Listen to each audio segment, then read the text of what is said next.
I got it. Really good way for us to close out non-conference season. Would not, when we put the schedule together this time last year, wouldn't have told you the last games would have had the margin of defeats that we've had. If you would have said you're going to get 86 against the Joe Foley team and 96 against the Kevin McMillan team, I'd have really not believe in you. But I think our kids continue to find ways to make defenses wrong and adjust. We didn't get off to a great start tonight, 4 turnovers in our first 7 possessions, but really settled in and battled from that point on.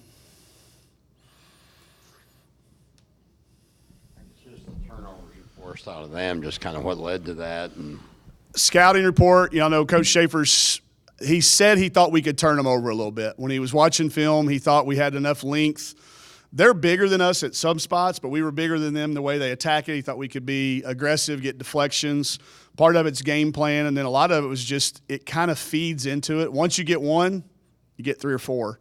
And I think it turned in. I would have never, had a game plan to force 26 turnovers. That's just not really who our identity becomes. But once it starts happening, it just kind of feeds itself. Surprised coming off Christmas break for them to play that well. Shocked.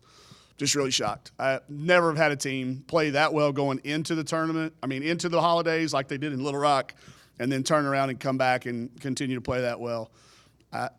We'll try to figure out what happens so we can duplicate it in the future because we've never been good at it. Some of our worst games have been the holiday games, the before and the after. So I think credit goes to the kids, though. What about attacking their 1-3-1? It seemed like you guys picked them apart pretty good. Yeah, after that first little stretch there, they're long, I'm telling you. And the other part of that is we had a hard time simulating it in practice because we didn't have the length. Our practice team that's usually here during the season is gone for classes, and we can't use people that can simulate that for us. So it took us a minute to settle down, but I thought once we did, what we would do is we'd move it and we'd stand there and hold it and let them readjust. Once we started re-attacking it on that first pass, it really opened up, and we turned it over less, and when we turn it over less, we tend to make more shots, and that was probably, I think, the turning point of that. And then they had to get out of it. I don't think it was their intention to play it for 40 minutes, but if we'd have struggled against it, he wasn't. He's going to keep them in what's working. What about Tallfree's game overall? It just all year. It's been 13 games now. Her confidence is at an all-time high. Her teammates' confidence in her is at an all-time high. She's playing loose. She's playing free. And it's a mature thing because it's always been about avoiding distractions with her. And she's had a bunch of the reasons to be distracted recently, and she hasn't had it. She's been able to deal with those things and then come out on the floor and play. And it's remarkable. It's a sign of a kid that's maturing and a kid that loves Arkansas like she does. You can't help but be happy and smile for that kid every time something good happens to her. Any thoughts of them looking past? I know after they beat Louisville, that pretty well takes care of that, right? Yeah, no, we had kids texting us ahead of time. It was when we were in Little Rock, and you can't lie to these kids. You can't fabricate stuff anymore. Back in the old days, we used to do that because they hadn't seen them play. The old days was 5 years ago, by the way. But now they watch these things online. They're following the score, and from the second we started watching film on them, they had their attention based on what they had done against Louisville going into the holidays. So I just really, for the first time, I really don't have really good answers for why it's happened, but I'm certainly going to try to figure it out so we can do more of it in the future. And now A&M, that's a big game to start SEC play. Sure. Yeah, you get those tentative schedules. We get usually like 3 or 4 versions. And I don't think the first – Deary will have to help me. I don't think the first couple versions had them first. I think they were later in the year. And then we get the final one back, and it's like, A&M right off the bat. So I'm really glad Coach Blair's already got 800 out of the way so that we didn't have to have that going on here, worrying about that. But, it's a rematch of last year's SEC tournament game. I think it's a great way to start it. I'm glad that we're playing them when we're not in class. We can really recover tomorrow, focus for a couple days.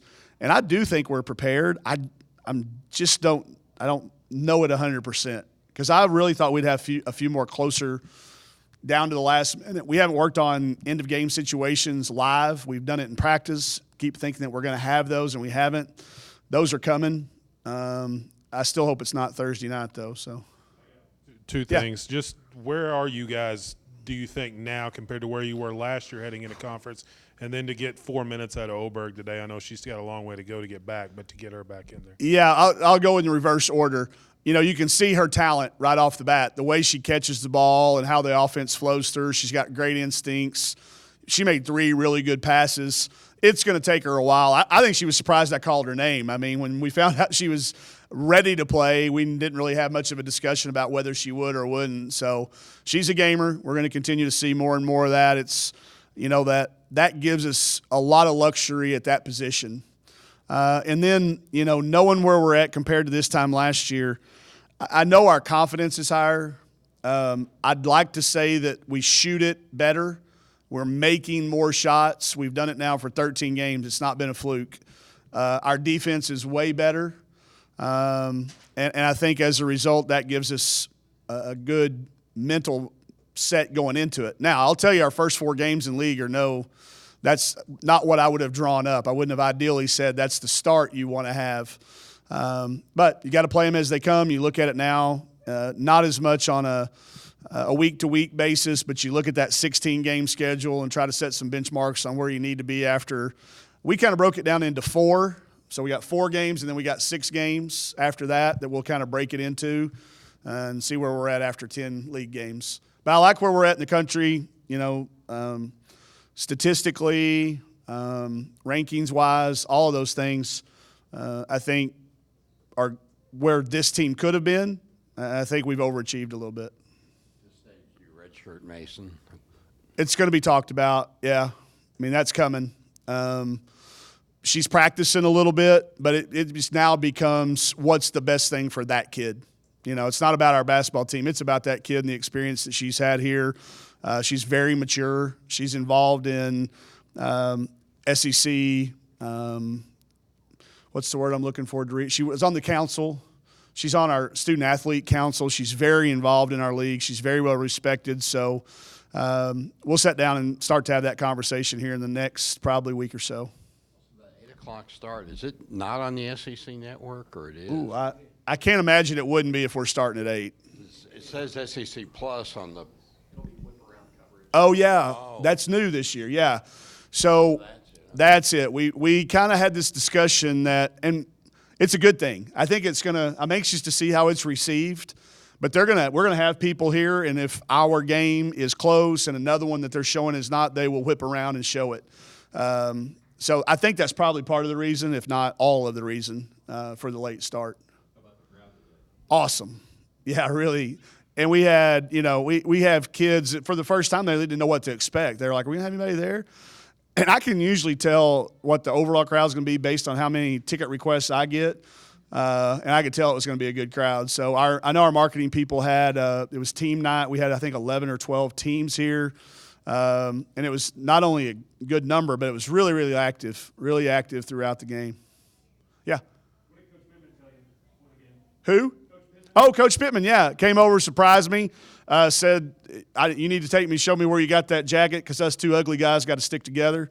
I said that, you know, try to avoid focusing on this stuff. So I'll take him shopping, get him a good red jacket for whenever he needs it. But I've exchanged some text message with him. First time I've got a chance to see him. So I just shared with him that, you know, I'm a Razorback fan first and foremost. Have been since I was born, and then an alum, and now a coaching colleague. So he'll have to let me know which way he wants me to address him as we're having our conversations, because it's 3 really drastic different reactions from me when it comes to stuff like that. So it was good to have him here, and looking forward to helping him any way that we can. All right.